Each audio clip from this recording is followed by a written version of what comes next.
You're going to get a better car. You're going to get a car that starts easier, a car that works better for a lot less money. In 2009, Barack Hussein Obama, his EPA designated fossil fuels such as oil, gas, and other things that actually make factories rock and roll and other things drive very nicely as a threat to health and human welfare, known as the endangerment finding. This determination had no basis, in fact, had none whatsoever, and it had no basis in law.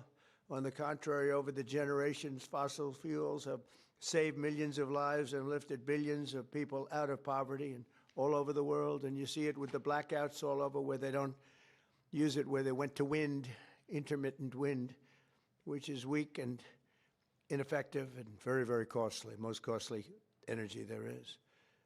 And people are dying because there was no air conditioning or there was no heating. Lots of other things, bad things happened. And yet this radical rule became the legal foundation for the Green New Scam, one of the greatest scams in history, probably as great, maybe even greater than Russia hoax, etc., which the Obama and Biden administration used to destroy countless jobs. And the jobs have been just decimated. Although they're all coming back because of tariffs, they're all coming back into our country at levels we've never seen before. But it raised prices and caused immense harm to the U.S. auto industry. We thought irreparable, but we've got them back. We're coming back now. I was in Detroit, as you know, with Ford, and they had one of the earliest plants from the early 1900s, and it was going to be closed down. And then when I won, they said, let's keep it open for a little while. Let's see what happens. And they just announced, as you know, they're going 24 hours around the clock with that same plant that was going to be closed because of what we've done. For example, under the endangerment finding, they forced the hated start-stop feature onto American consumers, which unnecessarily shuts off a car's engine when you stop at a red light. In other words, the engine goes off. That's great. The endangerment finding was also used to impose the massive and really very expensive electric vehicle mandate, expensive in the sense that nobody wanted it. Everybody was going to be forced to buy an electric car in a very short period of time, even though you can't power the car because we would have had to spend $5 trillion on power stations. That's all dead, gone, over. These crippling restrictions were a major factor in driving up car prices to unprecedented levels, and the car that you were getting was not nearly as good. In 4 years under the Biden administration, the price of a new and used car rose more than 22%, all to facilitate the Green New Scam without achieving any meaningful impact on the environment, but making the car worse. That is why, effective immediately, we are repealing the ridiculous endangerment finding and terminating all additional green emission standards imposed unnecessarily on vehicle models and engines between 2012 and 2027 and beyond. This action will save American consumers trillions of dollars and will lower the average cost of a new vehicle by close to $3,000. Think of that. During my campaign, I promised to cut 10 old regulations for every new regulation. And we've exceeded that. We've instead done it 10 regulations. We were able to cut 129. So now we cut 129. So think of that. I promised to cut 10 old regulations for every new one, but we did more than 10. We did 129. It's something, nobody can even believe it. So we did a lot of regulation cutting in the first administration, a record, nobody even close to it now. We're actually exceeding it in this administration. The biggest one yet that we've done is happening right now. So perhaps no industry has benefited more from our historic deregulation campaign than the U.S. auto industry. We canceled the EPA's absurd, just totally absurd, tailpipe emission standards, which was a disaster for automobile manufacturing, and revoked Biden's emissions waiver that would have allowed California to regulate automobiles for the entire nation, and they're crazy out in California.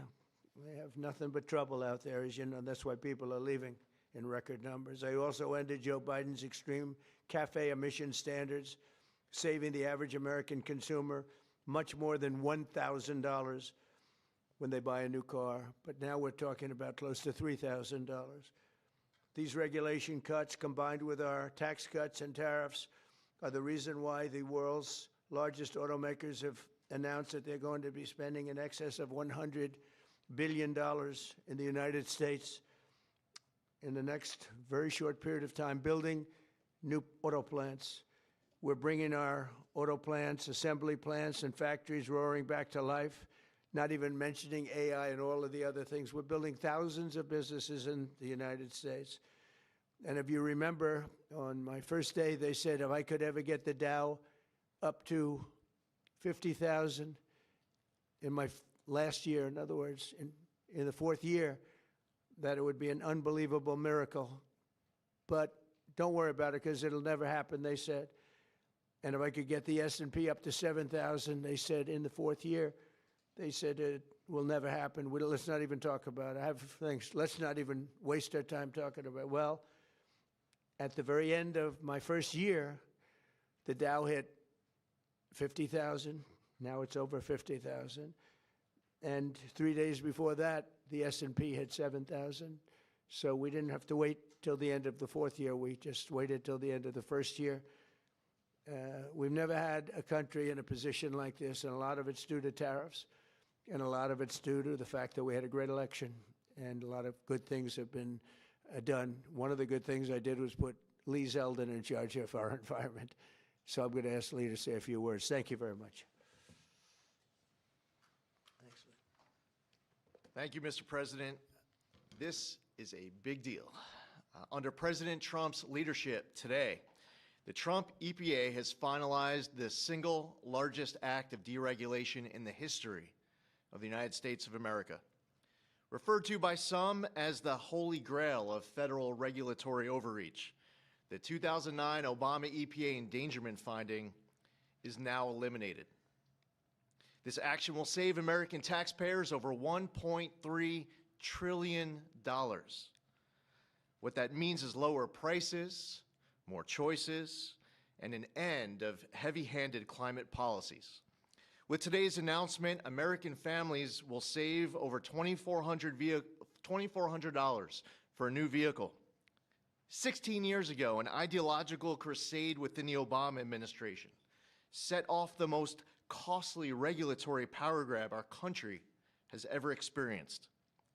The 2009 Obama EPA endangerment finding led to trillions of dollars in regulations that strangled entire sectors of the United States economy, including the American auto industry.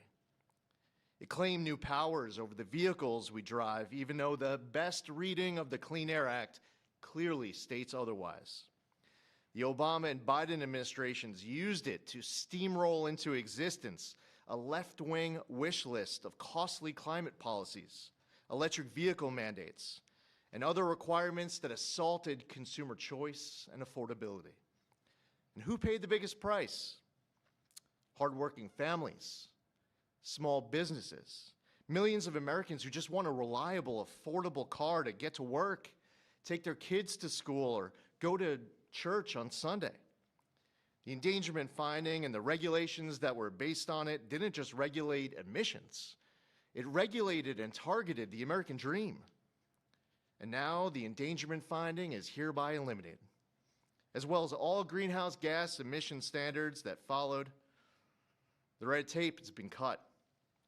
Manufacturers will no longer be burdened by measuring, compiling, or reporting greenhouse gas emissions for vehicles and engines. And the forced transition to electric vehicles is eliminated. No longer will automakers be pressured to shift their fleets towards electric vehicles, vehicles that are still sitting unsold on dealer lots all across America. And as a cherry on top, we are ending the federal government's push to get manufacturers to install that Obama switch, the almost universally despised start-stop feature There will be no more climate participation trophies awarded to manufacturers for making Americans' cars die at every red light and stop sign. It's over, done, finished. Under President Trump's leadership, vehicle manufacturers can once again build what Americans want, not what politicians and bureaucrats in Washington demand. President Trump campaigned on reviving the auto industry, and he continues to deliver win after win after win, ending electric vehicle mandates, getting rid of the Biden Cafe standards with Secretary of Transportation Sean Duffy, and securing massive new U.S. manufacturing investments and all of the jobs that come with it. Affordable cars mean opportunity. That means jobs, healthcare, education, and mobility, especially for working families and rural Americans who rely on their vehicles every single day. And this isn't just about making the American economy boom. It's also about restoring the rule of law, a fundamental principle of our great republic. For years, unelected bureaucrats twisted the Clean Air Act into something it was never meant to be.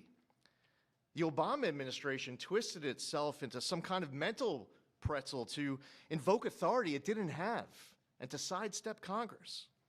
They claimed that 6 greenhouse gas emissions from vehicles, some of which aren't even emitted from vehicles and trucks, contribute some amount above zero to global climate change, what they said endangered public health.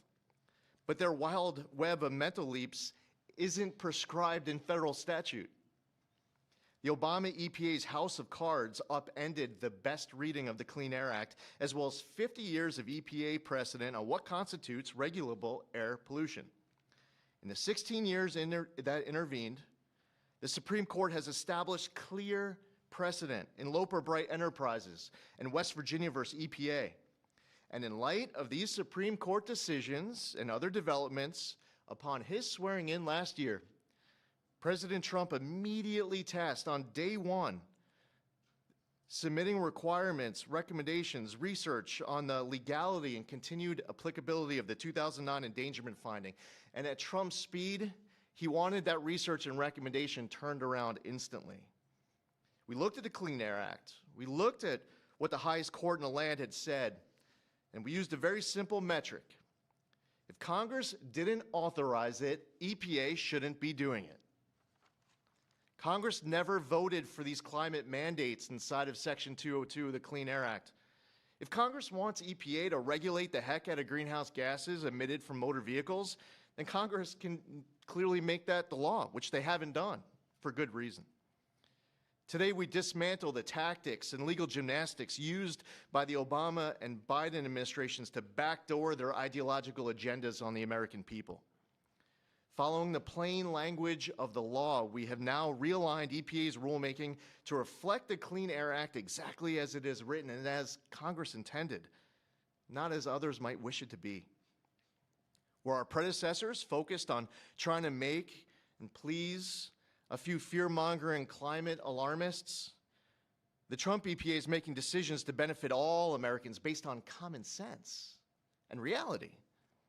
And the American people are tired of paying the price of political games. Last November, they voted for an administration that would listen to them. They told us that the price of a newer, safer vehicle was too high. They told us they didn't want cars that shut off at every red light. They told us dealers were sitting on lots filled with electric vehicles that nobody wanted or were buying. The Trump EPA listened. We heard you, and we acted. And today's action does not change regulations on traditional air pollutants and air toxics. This EPA is committed to providing clean air for all Americans. Powering the great American comeback is based on the singular focus of providing clean air, land, and water for all Americans while harnessing the greatness of the American economy. That's a big difference from our predecessor. We believe that we can and must choose both. If you want an electric vehicle, buy one. If you want a diesel truck, then buy that. If you want a gas-powered vehicle or a hybrid, well, more power to you. That's what freedom and choice look like. We're restoring the rule of law, we're grounding policy in reality, we're giving power back to the American people. And we're bringing back the American dream stronger than ever before. EPA will never waver on its core mission of protecting human health and the environment, and this administration knows we can do that while ushering in the golden age of America. To recap, the 2009 Obama EPA endangerment finding and all greenhouse gas emission standards on light, medium, and heavy-duty vehicles that followed is eliminated. American families now will save over $2,400 for a new vehicle. Today, the single largest act of deregulation in the history of the United States, over $1.3 trillion, the elimination of the endangerment finding is signed, sealed, and delivered. Thank you, Lee. That was long, but good. It was good. Maybe I should say great. It was great, and we appreciate it. Would you have anything to say, Russ? Please.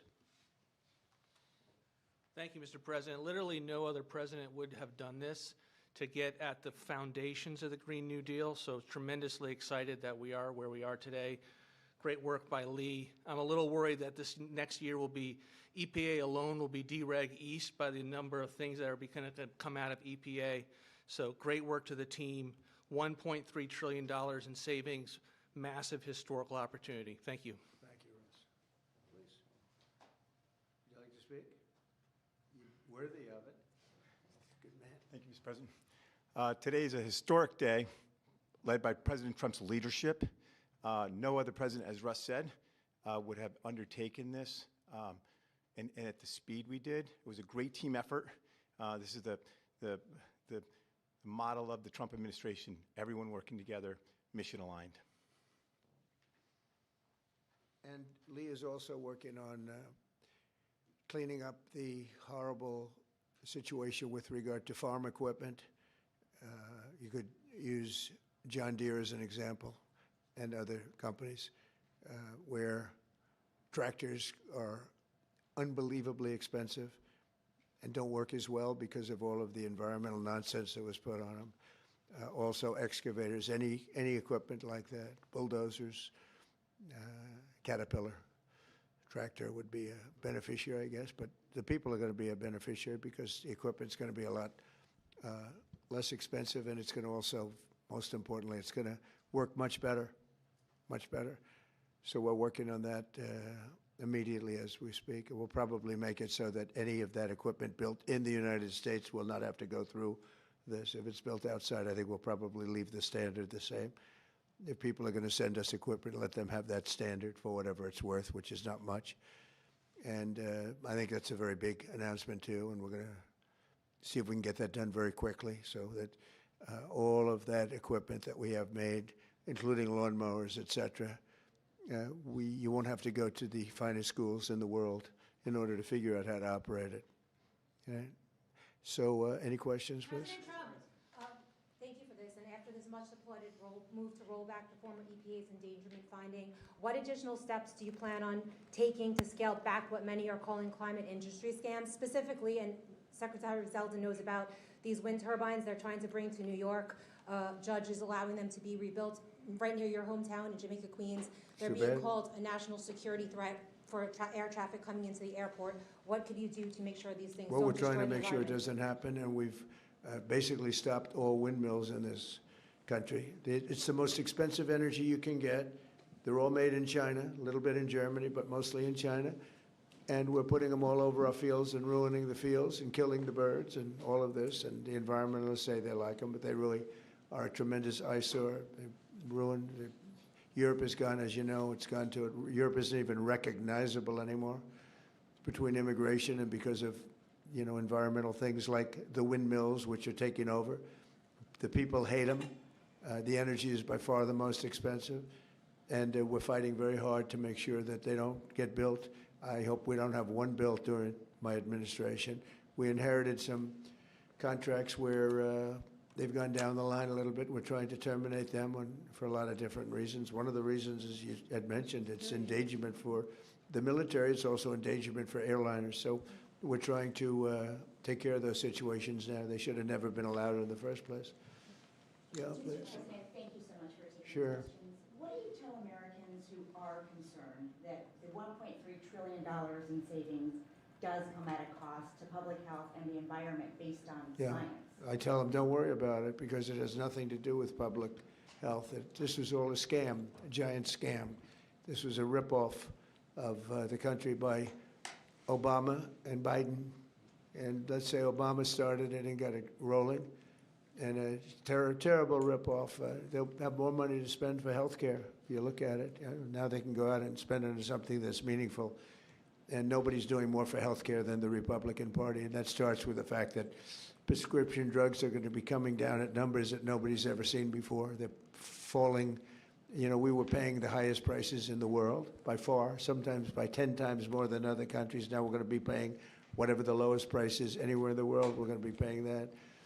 It's called favored nations, most favored nations. And I think it's the biggest thing to happen in this world, the world of medicine, prescription drugs, ever. There's never been anything like it. You know, if, like in my third year, first term, I actually got prices down 1/4 or 1/8%, and I was so proud of myself because they were like that for years and years. And since, under Biden, they went up very, very substantially.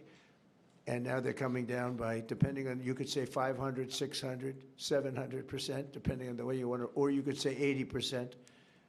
It doesn't matter. They're coming down by numbers that nobody ever thought possible. I got it all done, and I got it all approved, and all of the countries all over the world are going to pay more. They've agreed to pay more because of tariffs. I said, if you don't do it, we're going to have to tariff you, and they've all agreed to do it. Otherwise, they would have never done it. That was why no president has ever been able to get it done. Please. Yeah, Mr. President, you took more than 600 deregulatory actions in your first year here. Coming from the business world, you know how unnecessary red tape can hinder business expansion, investment expansion. Given the magnitude of this announcement here today and the deregulatory action you took in your first year, how much economic growth can we expect to see as your term progresses? It's a great question. I think that it'll be enormous. Who knows really what the number is, but I can tell you in terms of economic growth, we have $18 trillion being invested in this country right now, the most ever of any country by far, not even close. Think of it, no matter where, not just here. $18 trillion is coming in, and that money is being spent right now as we speak in new plants and equipments. And you may have heard Lee mention, I mentioned also, that over $100 billion is going to be spent in this very short period of time just by foreign auto companies on building auto plants in the United States. Some of the greatest thing that ever happened to the United Auto Workers. You know, the head man has not been nice to me, but now I understand he's saying this is the greatest auto president in history. But the auto workers gave me their vote, and they knew what I was doing, and they know what needed to be done. The tariffs saved them, but this is now taken it to a level that I think, Lee, that nobody ever thought even possible. They thought this was, nobody would have the courage to do it. We have to have the courage to do it because we're making America great again. This is a big factor in making our country great. If you look at some of these cars, they didn't even work. They had computers all over the place trying to save a half an ounce of fuel. We have fuel for the next 500 to 1,000 years under our feet, and they're trying like hell to save a half an ounce of fuel. The whole thing is just crazy. Please, go ahead, please. Mr. President, is climate cooperation with China no longer in America's interest? And could you please confirm that you are going to visit China the first week of April? Yeah, I'll be What would you visiting like to- President Xi in April.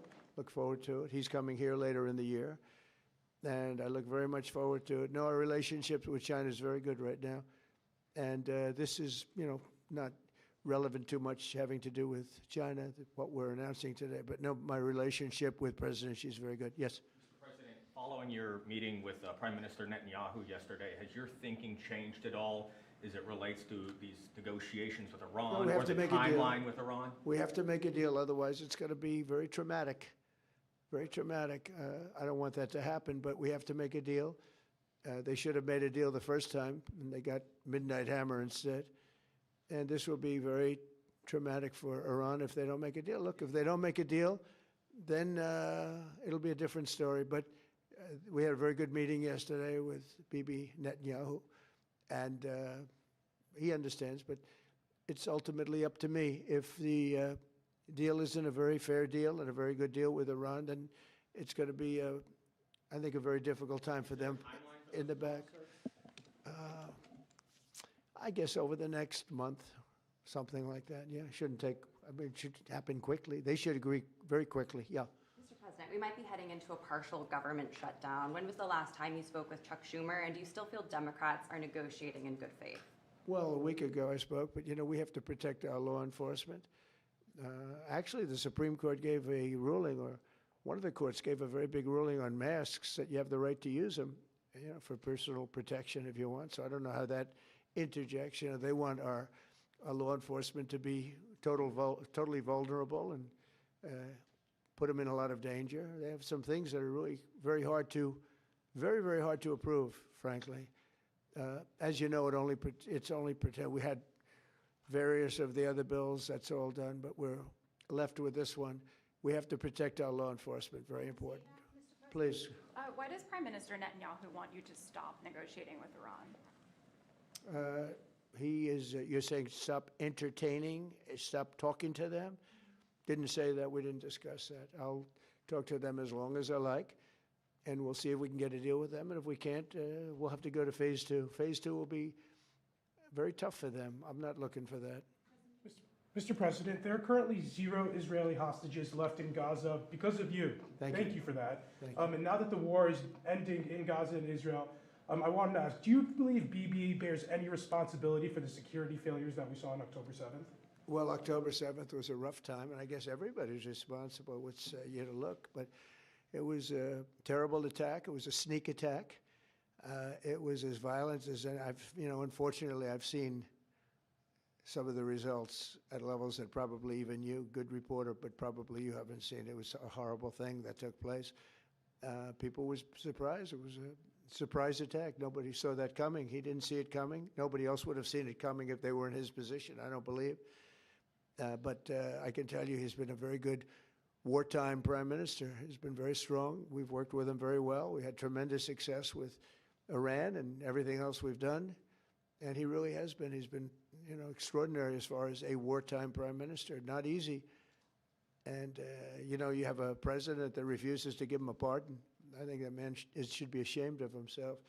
A pardon over this trial that's going on. The president of Israel, the primary power he's got is the power to give pardons. And he's not, he said he's given it 5 different times, but he doesn't want to do it because I guess he loses his power. I think the people of Israel should really shame him. He's disgraceful for not giving it. He should give it. But Bibi's been a great wartime prime minister, and I've been the best friend to Israel I think that they've ever had. A lot of people say beyond presidents that they've ever had, and we will continue to be. Yes, ma'am. On the SAVE Act, Mr. President, voter ID polls very well nationally. Even the majority of Democrat voters want it. Right. So why do you think Senate Democrats are resisting the SAVE Act, and what is your strategy and realistic pathway to getting the SAVE Act passed to ensure free and fair elections for the next generation? It's such a great question. I appreciate it, actually, because it's called the Save America Act. We've changed the name. It's the Save America Act, and the Democrats are against it. I heard one of them saying, we will stop the Save America Act. No, we're trying to save America. And it has to do with largely voting. And basically, it's got 3 very simple points. It's got voter ID, photo ID, but voter ID with a photo, right? It's got the confirmation of U.S. citizenship. You have to be a citizen. So you have a vote, you have an ID. That's about a 99% one. And I think 90% with Democrats. Then you have confirmation U.S. citizenship. That's about a 99% one with Republicans, about 86% with Democrats, except Democrat politicians because they cheat on elections. And then you have no mail-in ballots. And it would be no mail-in ballots, very important. We're the only country in the world that does a system like we do. We're the only country in the world that has mail-in ballots. The way we do this is unbelievable. It guarantees cheating. So it's no mail-in ballots with the exception of disability, illness, military, or if you're traveling, you can get an exemption. If you happen to be out of the country for a good reason, you can have an exemption. So with exceptions, it's no mail-in ballots, and that will assure the security of our crooked elections. We have crooked elections, yeah. Mr. President, have you fired or disciplined when that staffer, he posted the video from your account that included the Obamas? No, I haven't. That was a video on, as you know, voter fraud, and fairly long video, and they had a little piece and had to do with the Lion King. It's been very well, it's been shown all over the place long before that was posted. But that was a very strong, and I'm sure you saw it, a very strong piece on voter fraud, and the piece that you're talking about was all over the place many times, I believe for years. Yeah, please. Mr. President, were you aware that Secretary of Commerce visited Epstein's Island, and do you continue to have? No, I wasn't aware of it. No, I didn't. I actually haven't spoken to him about it. I wasn't. But from what I hear, he was there with his wife and children. And I guess in some cases, some people were. I wasn't. I was never there. Somebody will someday say that. I was never there. Yeah, please.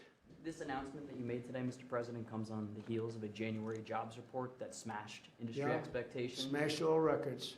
And a big feature of that was you reprivatizing the economy, an economy that was bloated with federal employment under the previous president. What's your message to Americans following this jobs report that smashed industry expectations? Is this just a sign that the best is yet to come? Thank you.